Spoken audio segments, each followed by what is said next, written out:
सोलापुरातील श्री रेवणसिद्धेश्वर मंदिर परिसरातील रिकाम्या असलेल्या जागेवर शनिवारी 24 मे रोजी सोलापूर महानगरपालिकेकडून गेट लावण्याला प्रारंभ करण्यात आला। याला विरोध म्हणून गडदुरे कुटुंबियांनी जेसीबी समोरच ठिय्या मांडला। यावेळी पोलीस बंदोबस्तामध्ये महापालिकेने 2 ठिकाणी गेटची उभारणी केली आहे। महापालिका आणि गडदुरे कुटुंबियांचा या जागेसंदर्भामध्ये गेल्या अनेक वर्षांपासून वाद आहे। या जागेवर श्री सिद्धेश्वर यात्रेदरम्यान जनावरांचा बाजार भरत असतो, मात्र गडदुरे कुटुंबियांनी विरोध केल्यामुळे तसंच प्राणी संग्रहालयाजवळची जागा असल्यानं महापालिकेनं यावर्षीचा बाजार सोरेगाव येथे हलवला।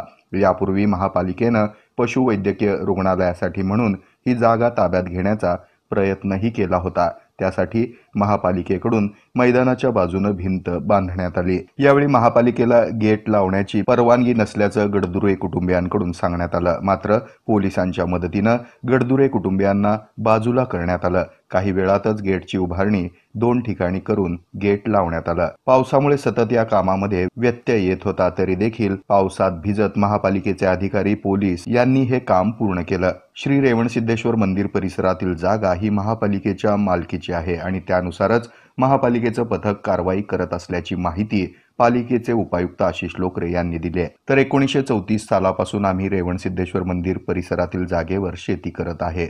या जागेचा खटला आता सध्या मुंबई उच्च न्यायालयात न्यायप्रविष्ट असून न्यायालयाचा जैसे थे आदेश असताना शेतीच्या परिसरात गेट लावण्यात येत आहे। पोलिसांच्या बळाचा वापर करून आमच्यावर अन्याय करण्यात येत आहे। न्यायालयानं फक्त कंपाऊंड बांधण्यास परवानगी दिली होती, मात्र महापालिका गेट देखील उभं करून आमची वहिवाट बंद करत आहे। या विरोधात आता उच्च न्यायालयात दाद मागणार असल्याचं यावेळी गडदुरे म्हणाले।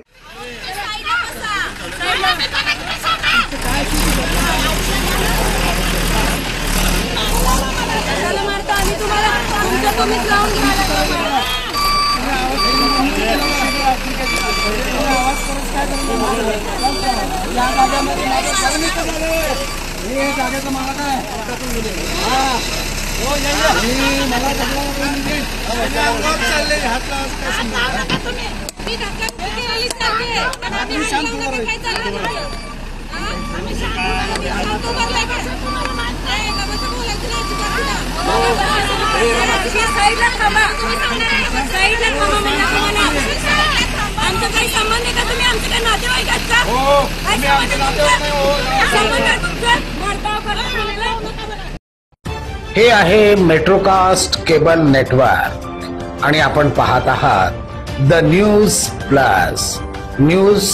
प्लस बरच काही।